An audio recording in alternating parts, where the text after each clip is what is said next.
Thank you so much for joining us again. It's another fresh episode of your solution providing show.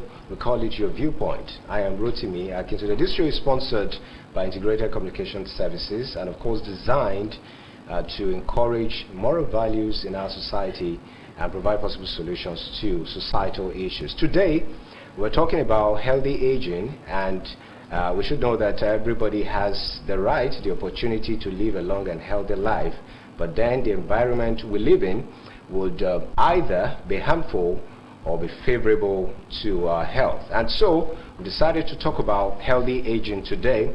A lot of persons today go out to work, do a lot of things, but then they do not know exactly how to take care of themselves, the environment, the drugs, the food, so many other things that are related to our health. We will be talking about all of them this afternoon. Whether you're a leader or you are a follower, your age, your gender, your status, whatever it is, you must be concerned about healthy aging. And that remains a serious concern for us to talk about. We will be talking about how to see how we can take advantage of opportunities that are available for us to live a quality life and, of course, live well. I won't be doing this alone. I have two guests in the studios this beautiful afternoon. I have a doctor of medicine, Chidima Nwokoro. It's good to have you. Thanks for having me. All right. I also have the chairperson, Nigeria Association of Social Workers. That's NASO, Lagos State Chapter, Lamilisa Morayo Olubum. It's good to have you around. Thank you for having me. All right. Very quickly, I'll start with Chidima. She's popularly called Dr. Chichi, so I'll call her Dr. Chichi at some point. So, the perception about health in Nigeria, from what you have seen around people you have met, patients and all of that, how would you describe it? I think it could be more proactive. Okay. That I'm quite an advocate for preventive medicine. A lot of people wait until things get too bad, or wait until they can't manage it at home before they come in. But then there are things that you can do even before the symptoms come about. Things you can do: eating well, eating better, exercising better, working on your mental health. There's so many things that you can do, and I hope I can share some of that with you today. Okay. That can prevent you from even ever going to meet the doctor. All right. So far, do you think the way people perceive health issues in Nigeria is good enough? Do you think people take health issues seriously in Nigeria? I think it can be better. It can be better. Okay. People are becoming more proactive with health. This is a good thing. Okay. Right. But they're going to the wrong places. They're going, they want to use this herb, this. No, this, okay. We will talk about that. Not because we should be talking about alternative medicine at some point. Yes. Yes, we'll get to talk about as it affects our health. So, Morayo will tell us, what is your take? When we talk about healthy aging, as a social worker, the chairperson, a lot of persons might not really know what social workers are doing. But before the show, you told me a number of things about social workers in Nigeria, more pronounced abroad. But in Africa, in Nigeria, let's quickly say something about what you do, social workers. What relevance do they have in our society? Yeah, thank you very much. Social workers have a lot of role to play in our society. As you're aware, we have so many social problems, from the families, youth, in respect of our children, the economy. All these are social problems. When it comes to education, joblessness, unemployment, they're all social issues. Even when you talk about the elderly too, we talk about the geriatric, that's the geriatric part of social work. Okay. So social work has different bits, and we have different sectors. We have those working with NGOs. Okay. We have those working as social welfare officers. Okay. We have those working as community development officers. So we can find social workers in almost every part of life. Yes. Okay, probably that is why they are called social workers. So everything that has to do with society. All right, maybe some other time we'll get to talk more about their functions. But then let's quickly look at what we're looking at today. There's this man, Kunle Adeyanju, who reportedly traveled by road all the way from London. I'm sure you must have read that report about that man and all of that. and people were hailing him, left and right, say, oh, wow, this guy is great, this guy is good, and all of that. But I was wondering, what effect it would have on his health status. Now, this time around, I want us to look at activities, so to speak, the activities we get into and all of that. Now, this man has decided to go to Israel, and from Israel, he wants to climb Everest, Mount Everest. Yes. Wow, ambitious. Yes, I got it. So, now, as it is, if you happen to be his doctor, what would be your advice? Okay. I think it's a great thing to do. Okay. I'm an explorer of life, and I encourage that to people. Planning is important. Okay? So I will tell him to get a medical checkup. First of all, make sure that his heart is okay to sustain that kind of stress. Because he's going to go through a lot of emotional stress, physical stress, and what have you. Then I'm going to look at what places is he going to go past. Okay, is he immunized against the common endemic diseases there? Okay. Is he healthy enough to deal with them? Does he have any over-the-counter medication he can just keep just in case he has symptoms? Just proper preparation is good. Once you do that, you're covered. You can explore, climb any mountain. Really? Okay, well, in that regard, do you think everybody can actually do that? Despite all of those things you've mentioned, the over-the-counter medicine and all of that, you've tested your heart, okay, good, and all of that. Do you still think everybody can get into such activities?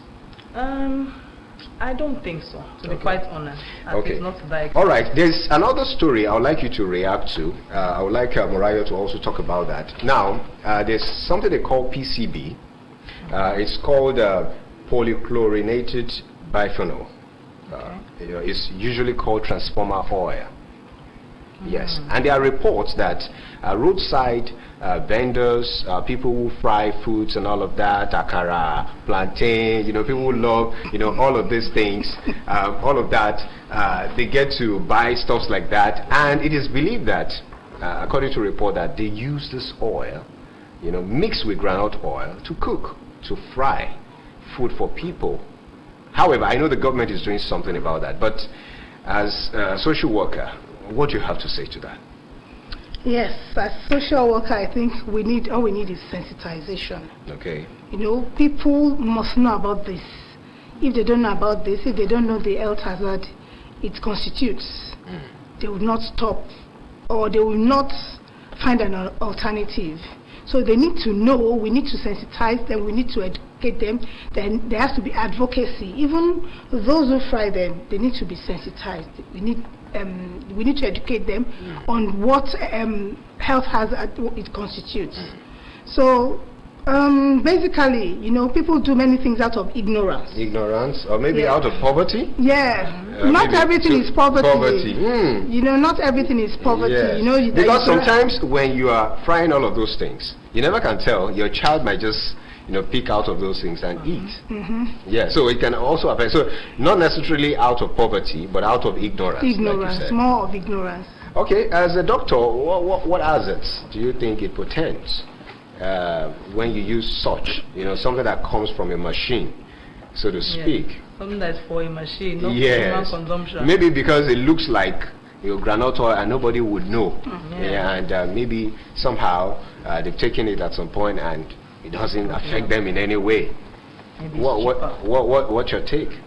See, the problem with things like this is the effect isn't instant. If I drink acid, immediately I'm going to feel something and I'm going to stop. Yes. But if it's something like this, I'll take it over years before I see what's causing it. And it might not present in an obvious way. It might be, oh, you have a kidney problem, or you have a respiratory problem, or your liver has a problem.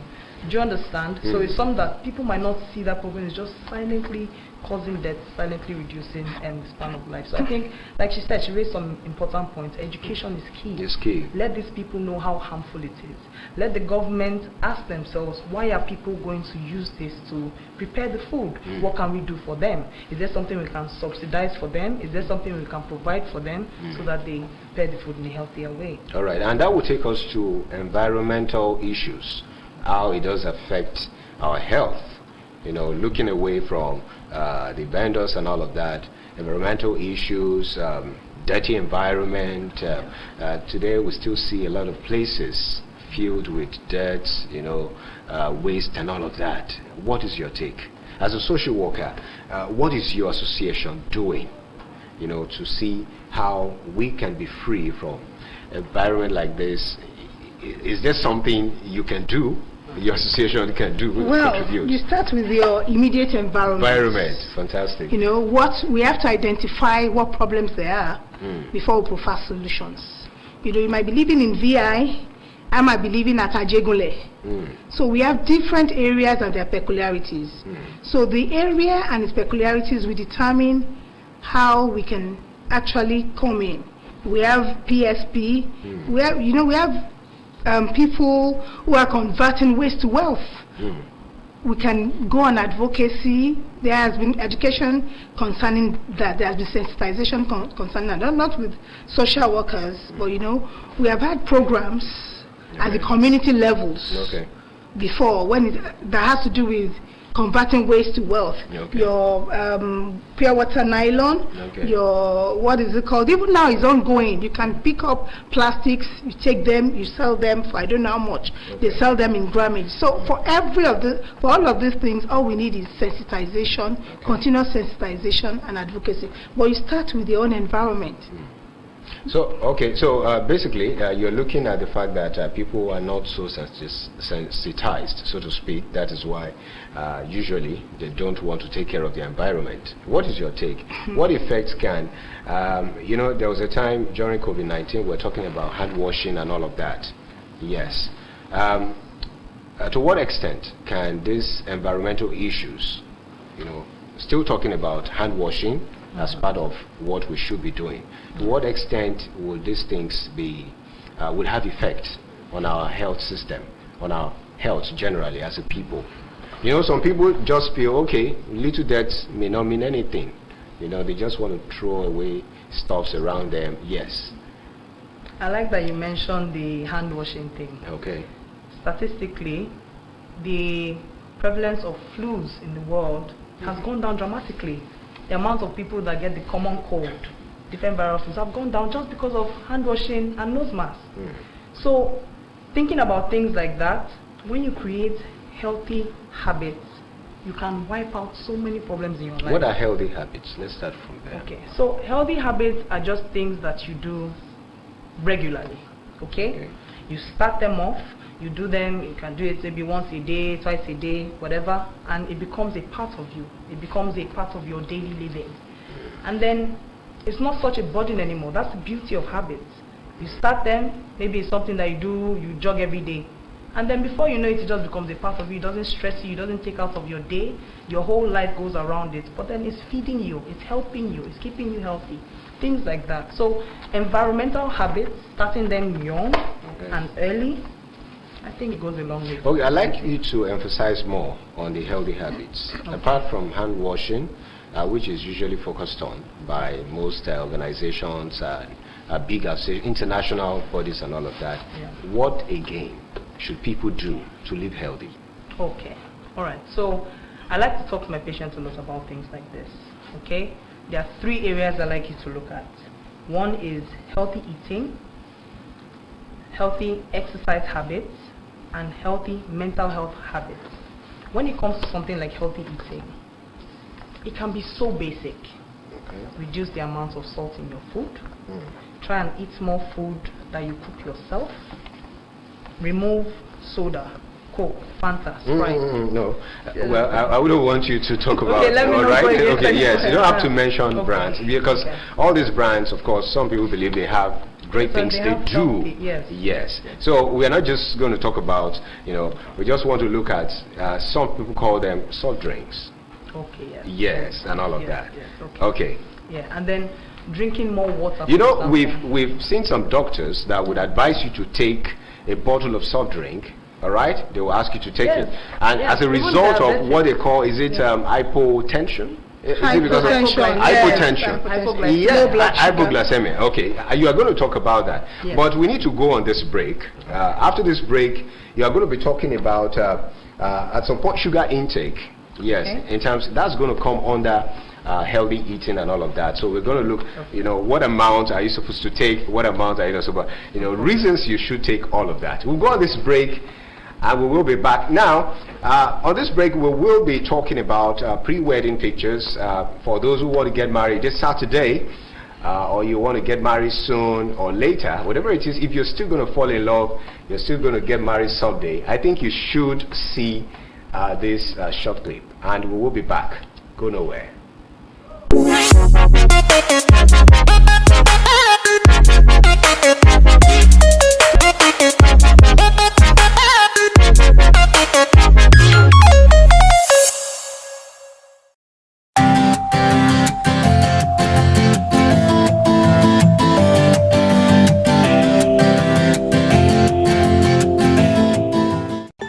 Did you know that there is actually a specific time to take pre-wedding pictures? Pre-wedding pictures are taken 3 months before the wedding day. The history of wedding photography begins in the early 1840s. During this period, photography had very little commercial use, but the idea of creating memories of the wedding day was already born. Well, my name is Obiora Chetana. Yeah, I am a photographer. I've been in photography for roughly 12 to 13 years. I'm the CEO of Constant Digital Media Concept.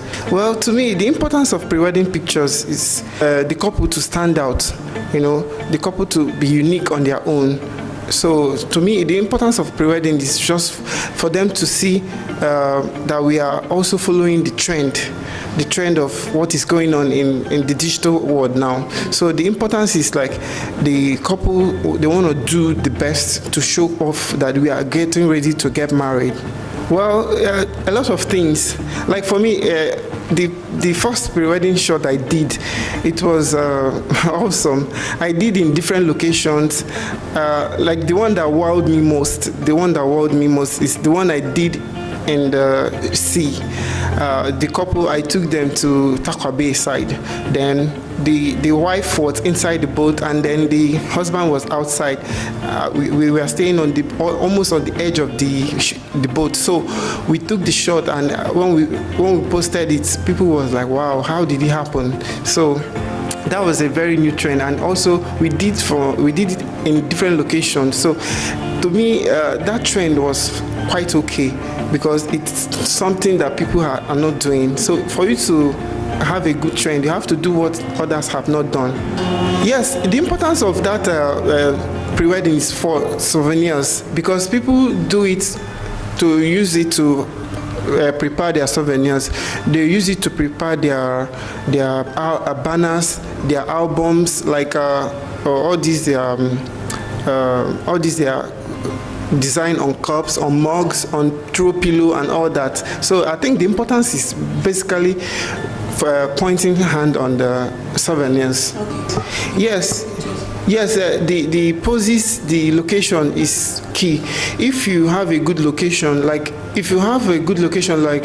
around a spring water where the couple, maybe the bride is having a local pot, all those calabash, it makes it fine, and she will put on like all these African short dresses, you know what I mean, the up and down. It doesn't have to be gown, it just have to be a short wrapper or something, you know the kind of thing I mean. So it makes it key, it makes it look different, because its uniqueness in this pre-wedding thing, it makes it fantastic.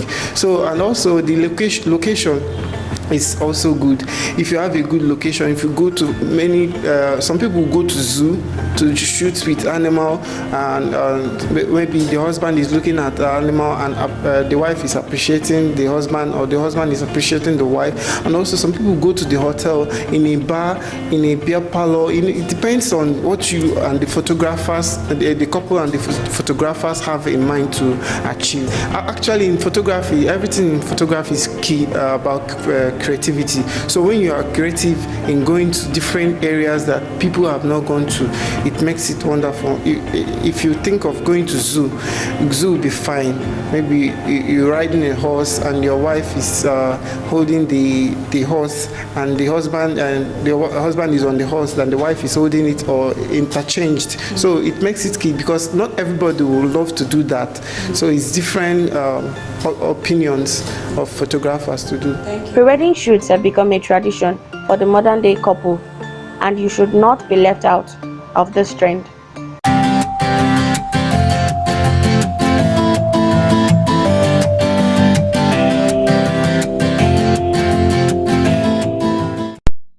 So much for being there. Thank you so much. We are still talking about healthy aging, and I have in the studio Dr. Chidima Nwokoro and Morayo Olubumi Lamilisa. We were talking about sugar intake when we discussed healthy eating the other time, and Chidima was to say something about that. You mentioned hypoglycemia. Yes. Yes. So let's start from there. Okay, so diabetes and hypertension are two of the most prevalent, most common diseases we have, especially among black people. Okay, so with regards to hypoglycemia, it's something that happens where for the diabetic, either you don't produce enough insulin or you don't produce it at all, and you can't process the sugar in your body, so you just accumulate, and so many other things happen. Okay, so there are certain points where you have your sugar being too high, and people bother about that so much, but then when it's too low, it can cause a lot of trouble. It can even cause coma and death. Okay, so what do you do as a diabetic? You watch your sugar, right? There are different glucometers you can buy, very cheap, less than 10,000. Right in the morning before you eat, you check your sugar. Have an idea, so that when it becomes abnormal, maybe it's abnormally high, you know that you need to adjust your medication, your lifestyle, or what have you. When you usually catch it early, you can use lifestyle changes to maintain your diabetes. Okay, you eat less sugary foods, things that have processed sugar. You eat small meals throughout the day. So you can eat 5 small meals. Eat just to satisfy the hunger, but not to be full. Okay. In between, you want to snack. Okay, snack on things with low sugar, cucumber, cashew nuts, groundnut, things like that. Okay, so that there's no period where you're too hungry and so your sugar goes too low, or you want to eat a big meal which can skyrocket your sugar. So it's very simple things like that. Okay, exercise, simple exercise. Take a walk, even if it's round your house every morning. Do jumping jacks, even if it's 50 every morning when you wake up.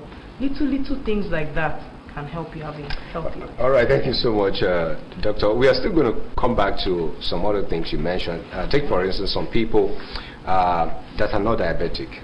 Okay. Just young men, young women. Yeah. Now they want to bring down sugar, and they want to take something that is bitter, believing that something bitter would bring down the level of sugar. But I would like, okay, let's hear from you. What's your take? Do you think bitter drinks, so to speak, would bring down the level of sugar? Well, it depends. If a drink is bitter, the chances of it having sugar is very low. It's very low, okay. But then what about drinks that are made in a way such that, you have a lot of sugar, but then it's still going to be bitter? Exactly. What happens? There are many drinks drinks like that. Yes. Usually have a lot of sugar. You won't know. Say, oh, it's bitter, so it must be healthy. Okay, that takes us to people who try to use herbal drinks. Okay. Believing that, okay, this thing is made of leaves and some stuffs like that, so it won't have sugar. What's your take? Yeah, I'm a semi-herbalist, so I believe in healthy eating and using herbs to make yourself better. Okay. But the problem is these herbs are not regulated. You don't know what is in them. Some of them are the things that you use to make all the tablets that we use, but then the dose, the tablet, you can only take this tablet a day. You can only take it for a period of time. But then you're drinking that thing, you're drinking it every day. A lot of them have massive side effects. And some as alcohol, you know that? Yes, a lot of them, they mix it with alcohol. And do you know we have a lot of those drinks now? As a social worker, what is your take? We have a lot of these drinks out there with different names, funny names.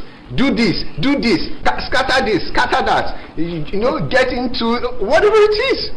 And you wonder, what is the brain behind all of these things? Most of the time, they want to connect it with, have that ability to be a man and all of that, even though we're not going into that. But what is your take as a social worker? What do you have to say to people? Well, People would take all of those things in excess. Well, I'm not a doctor. Yes. But I believe in moderation. Moderation, okay. And I believe that you need, there's somebody that will have told you, use this thing. But do you know, my own take is you must know the dosage. And you need to take lots of water to get it out of your system. That's my own take, because I don't really, I'm not an advocate of, I do take herbs. Yes. But when I take herbs, I take lots of water. Okay, now the major challenge, because definitely we're still going to talk about that, maybe not today, we're going to bring somebody that will talk about that, maybe with Dr. Chidima.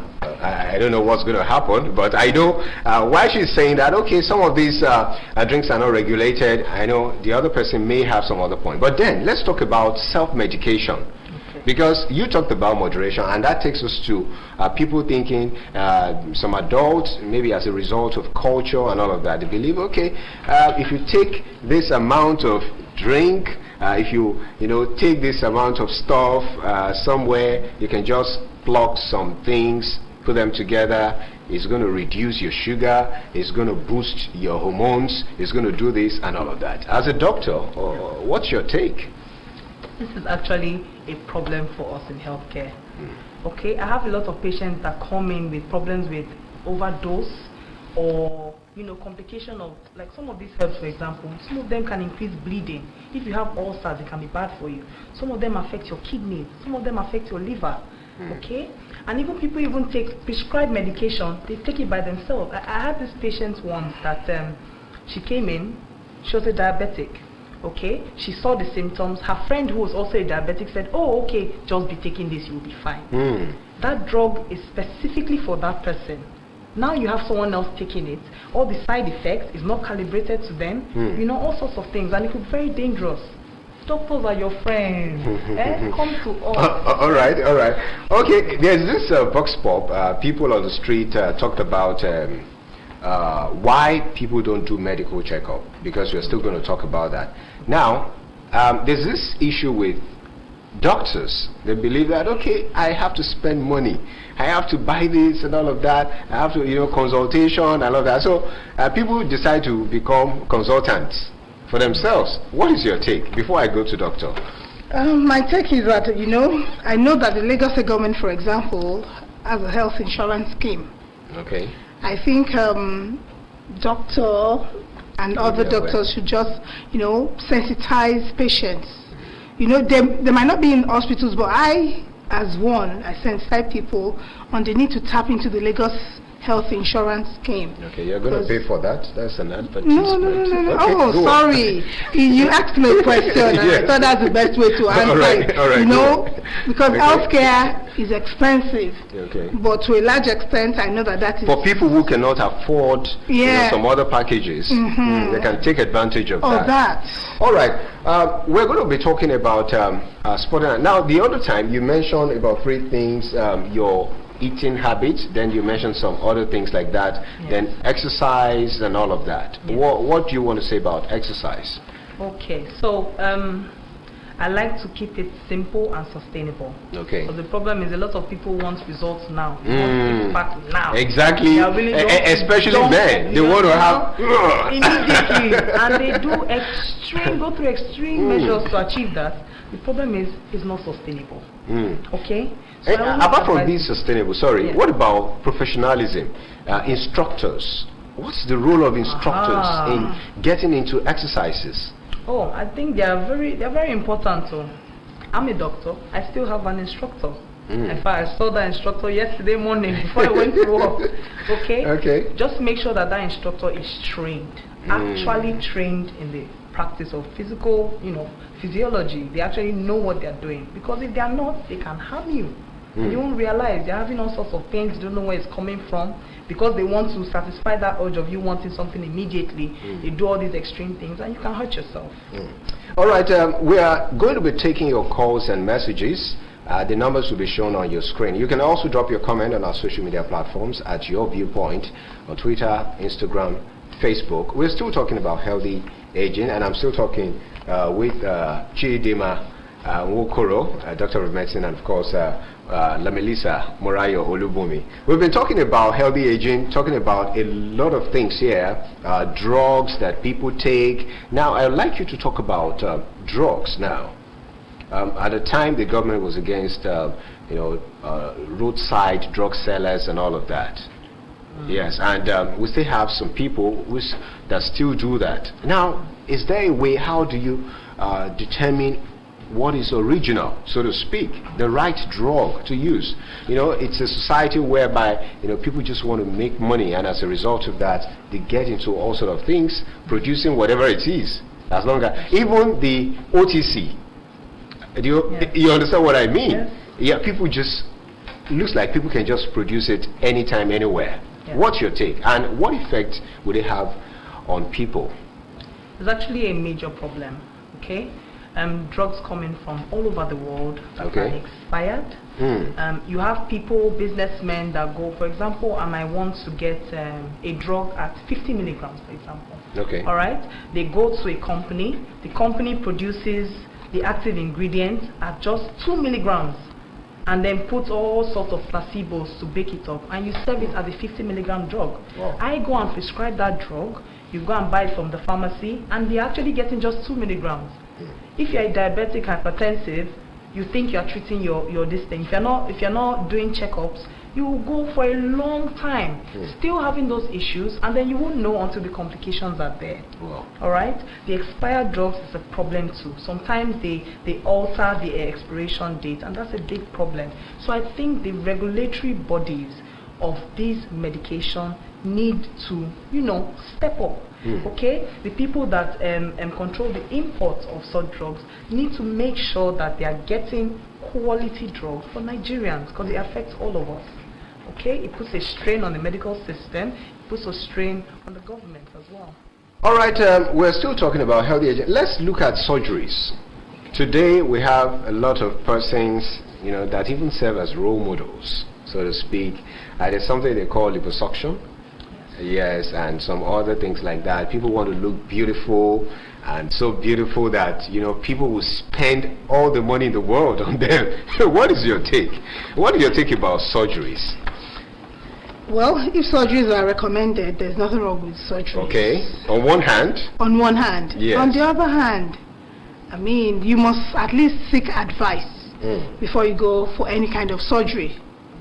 You mentioned liposuction. Yes. I just think this might be the easy way out for those that can afford it, because I know it doesn't come cheap. If you watch your diet, if you eat well, you take your exercises regularly, you would lose that weight. It might take time. Like they don't know. It will take time. Stop taking late night meals. Do more of proteins, fruits and veggies. Okay. Look, then exercise a lot. Okay, fantastic. But you would agree with me, most of these people are aware. They know what to do without having to go for surgeries and all of that. Now, my take is, my question is, why? Is it about this? Is it about this self-esteem? That I just want to look better than other people and all of that, so they have to change my nose, expand my lips and all of that. What is your take, Chichi? Yes, I think people just want to live up to societal standards now. Unfortunately, if you look at social media, there are a lot of unrealistic standards and expectations that we put on ourselves, and people want it right now. Because my friend has just done it and she looks so amazing, me too, I want to go and do it. As a doctor, before I go to surgery, I must eliminate everything else. All the medication, any other procedure I can do before I consider surgery. Especially surgery that involves anesthesia. There are so many complications involved. What does that mean for viewers? So anesthesia is just, in a very simple way, what is given to a patient to remove the pain sensation from the part being operated on. Okay, but there are so many complications with it. Some people after that they have, their blood pressure goes up. Some people, it might be hard for them to come back from anesthesia, because some of them, for example, general anesthesia, it puts you to sleep. Something that puts you in almost like a comatose kind of state. Wow. It's not something that you want to play with. And if I'm operating on someone in the chest region, most likely the anesthesia I'm going to use is general. Wow. Okay, so it's very dangerous to do that. I understand if it's a necessity, but if it isn't, let's try and find more, in fact, less invasive ways to alter our body. Exercise, diet over time. You'll feel better. Every time I exercise in the morning, by the time I'm walking on the wards, I'm feeling like a million bucks. I feel like I've done so push-ups, I've done, Yeah, it's okay. a lot better. And it's quite obvious, I must say. Hey. Yes, I do that as well. And of course, it has a way. Even when you just move like this, you move like this, just in the morning, you just... yes, a lot of things you can do, even simple exercises that would help you. All right. Let's go on this break. Now we are going to be taking sports. We have something interesting for you if you're a lover of boxing. And right up to that, we would be seeing what people on the street said about medical checkup. And that's going to be our discussion after that break. Remember, you're going to be calling in. Of course, you'll be able to send your messages. The numbers will show on your screen. And of course, we'll be taking your calls and all of that. We'll be back after this break. This is Your Viewpoint. Please go nowhere.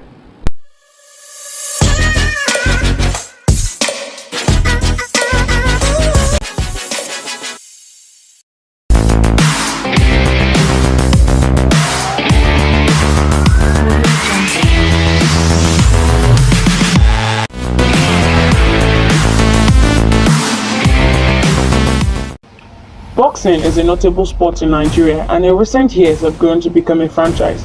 We will be taking you back in time on the evolution of the sport. Today, boxing has become very popular in Nigeria, even competing with other popular sports like football.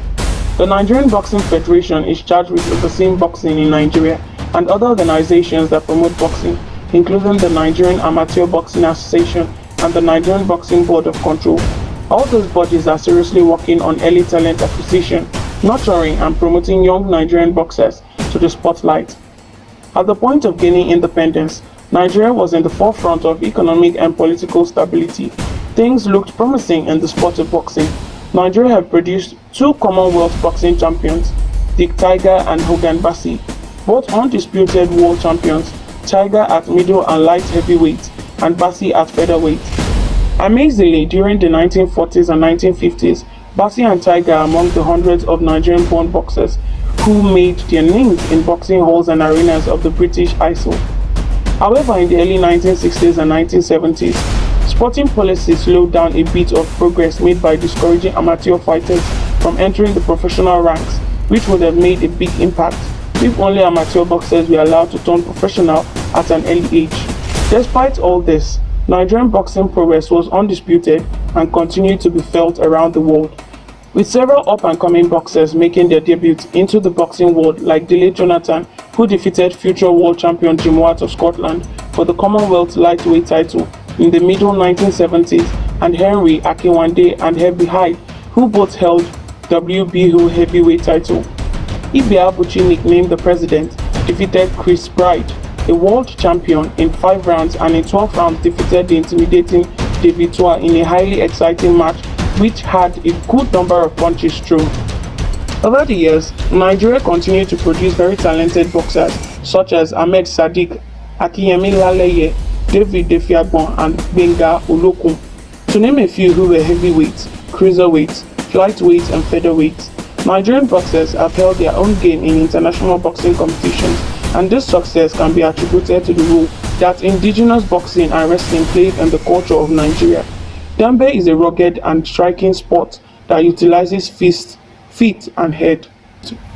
Boxing used to be the most popular sport in Nigeria until the 1950s and 1960s, but completely disappeared from view until the beginning of the 2000s. Boxing was featured in newspapers almost every day. Kids had scrapbooks of their favorite boxers, and Nigeria had 2 world champions already in 1957 and 1962.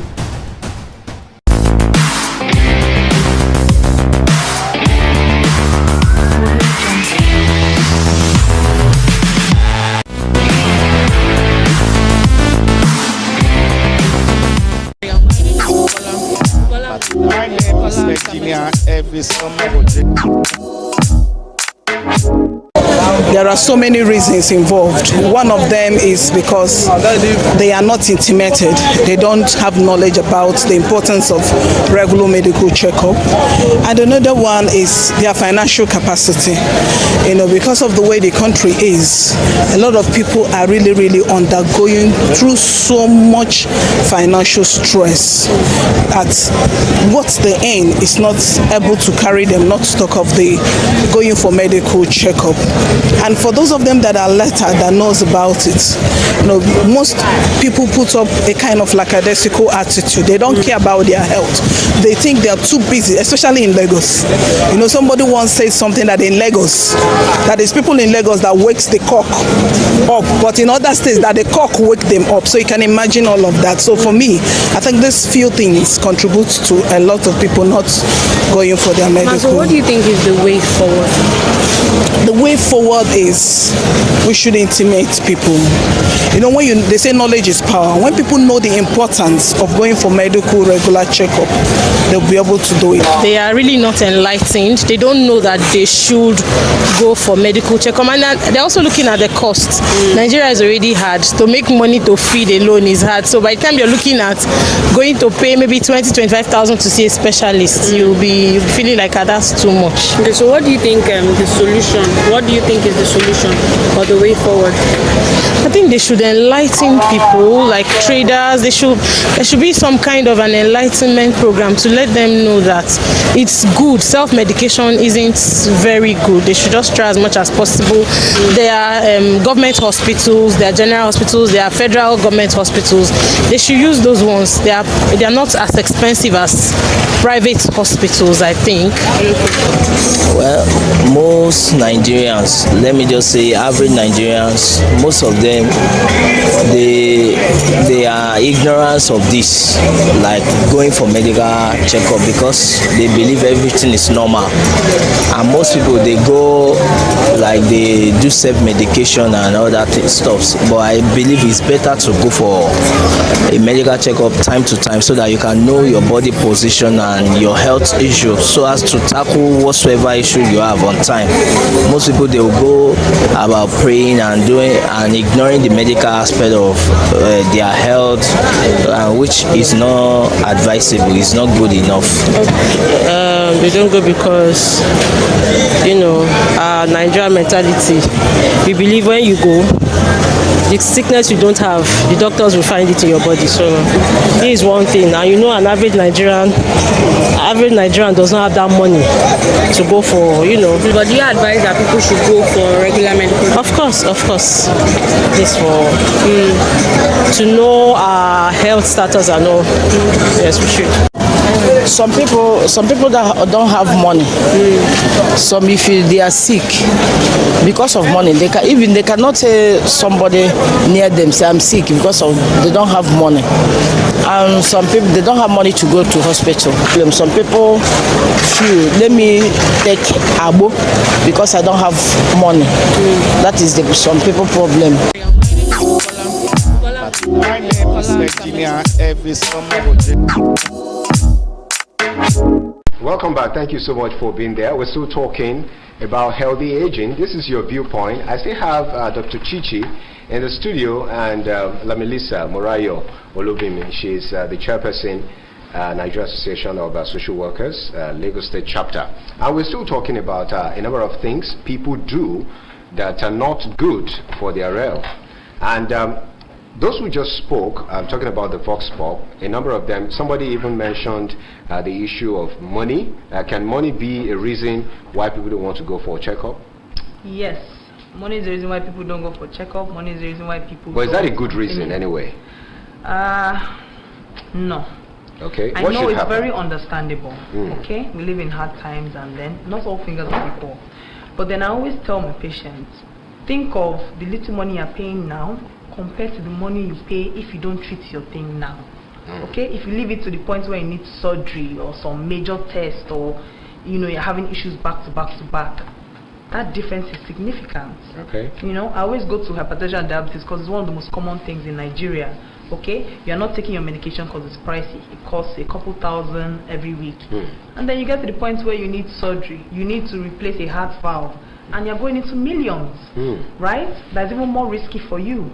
And then you're dancing with life and death. At that point, I ask, would you think that was worth it or not? And then there are things, like she mentioned earlier, there are government schemes to make it easier. There are lots of free services in hospitals, government hospitals, that people don't know about. There's HMOs. HMOs, you pay as little as 3,000. And even in some organizations, as salary workers, so to speak. Yes. But if you look at those HMOs, are they really effective? What's your take? In fact, and there's some packages online now, so to speak, that people do. The idea before now is that hospitals or health centers don't advertise. But that's a professional issue anyway. But then you see a number of packages online. There are people saying that, okay, you can get insurance per month for 1,000, 2,000 and all of that. What is your take on that? Yeah, my take is that, people just make so many assumptions. They just assume, you go to the hospital first to make diagnosis, then you know what the treatment will be like.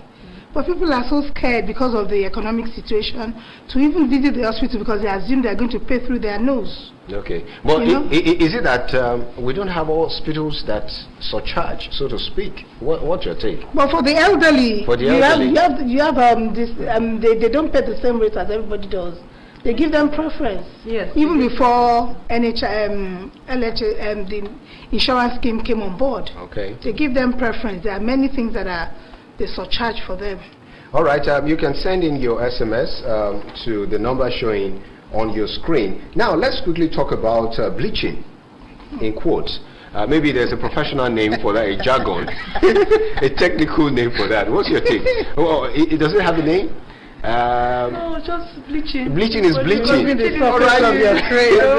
Okay. Now, what's your take about that? I see a lot of people do that, but then they have a right to wanting to make themselves look good and all of that. But as a doctor, does it have any impact? Does it? Especially if you do it over a long period of time. A lot of these things are toxins. A lot of them have steroids. Okay. Steroids reduce your immune system. Okay? So it will make you more liable to infections, to any other agent. So steroids are there. There are some other things that over time they accumulate in your body. They can cause this oncolosis, where you have black-blue pigments on your face, and it's irreversible. Some of these things, they stay in your body, they overwhelm your liver, you have liver issues, they can affect your kidneys, they can build up in your body and deposit anywhere, and wherever they deposit, they're not supposed to be there. Either your body will fight them in an abnormal way, or they overwhelm that system. All right, there's this message on our platform. It says, I like this week's topic about aging. It's established that in Africa we age faster than those in other parts of the world, like Asia. Like Asia. The person said Koreans are said to be the healthiest people on earth due to the fact that they generally live longer than most people. This has been attributed to their lifestyle. It's quite long, which includes their eating habits. This tells me the lifestyle changes, which may include alternative medicinal practices like taking herbal teas, exercise supplement, may be responsible for longevity Koreans experience. Now, the question is, please help me ask the doctor if she thinks alternative medicinal practices is the way to go in Africa and indeed Nigeria, considering the fact the integrated medicine, complementary medicine, orthodox medicine in combination is receiving increasing recognition. And the countries I mentioned are increasingly practicing this approach to achieving all-round health. Okay. Were you able to get the drift? Okay. Okay, thank you for that question. What I'll say, I'll try to be as diplomatic here, is approach with caution. Okay? Natural things, naturally occurring foods, they're fine. I always tell my patients, eat more fruits and vegetables. Your immune system will be grateful. If people have low blood levels, yes, I give them medication, but I also tell them, eat green leafy vegetables, bitter leaf, spinach, ugu, garden egg, things like that will help. I love it when people use good diets to make themselves healthy. Okay. But don't go extreme. Okay? Don't use all these concoctions if you don't know what is in them. Okay? If they are not regulated, if they are not under a regulatory body, don't use them. Okay? They might not be the best. Even if we are Africans and we have our culture, right? We have our Are you saying we should jettison no, I'm not saying some of those things? Oh, okay. No. Okay. Approach with caution. Approach with caution. Do your research. All right, that's Know what interesting. is, yeah? Okay, that's great. All right, I was going to ask you something about, but then I would go to Melissa. What's your take about planning for a healthy life in old age? Let's take it like that. It's very, very What's your important. advice? You know, and that's what our medical social workers do. You know, like Dr. Chichi said, eating healthy, exercising, then even socializing helps, and planning your retirement. All those factors help. Like somebody dies now, there's no will, definitely it will affect the well-being of all other members of the family. Then when you talk about healthy aging, it includes the physical, not the physical, the health, and the medical aspect, the cognitive aspect, amongst them, and the social aspect. Because you find out that the more you socialize in your old age, you'll be happy. You mentor, you have savings towards your retirement, amongst others. You don't have to be in paid employment. You might be a pepper grinder, you might be grinding pepper or pepper seller or whatever. What they call micro pension schemes. Yes. That you can, you know. You don't have to be in paid employment. Yeah. There are so many things that make people, that make them have disabilities in their old age, and it's centered around their retirement. So, all right. All right. Okay. you want to finish that off? Yeah, centered around their retirement. So all this, when you stay healthy, part of having a healthy healthy aging is planning well towards old age, and because it doesn't come in one day.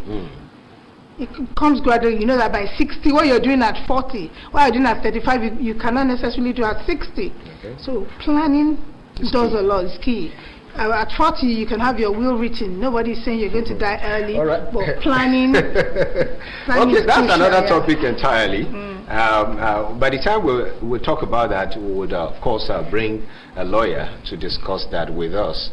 And if it has anything to do with what social workers are doing, then we'll bring them on board to talk about that. Okay, so before we go, remember, you can always be a part of the conversation. Whatever questions you have, contributions, drop them on our social media platforms at Your Viewpoint on Twitter, Facebook, and Instagram. So, what's your parting shot for people as we round up the show? Okay, so to live healthy. Okay, I'll say keep it simple and be consistent. Okay, you don't have to climb the mountain every day. A simple stroll for 10 to 15 minutes, simple jumping jacks, maybe push-ups, some other exercises. All right. All right. Eat healthy. Eat the right food. Okay. You can stay successful. Thank you so much. And in one word, your parting shot. Yes. Be happy. Be happy. That's okay. I will take be happy. So be happy. Don't worry. Be happy. All right, whatever it is, do it right. Thank you so much for coming on the show. I've been speaking with Dr. Chidima Nwokoro, and of course, Melissa Morayo Olubumi, chairperson NASO, that's Nigeria Association of Social Workers, Lagos State Chapter. I am Rotimi Akintunde. We'll be back again, by God's grace, next week, Tuesday, 1 p.m. to 2 p.m. Be sure to join us. Love you. Bye. Thank you.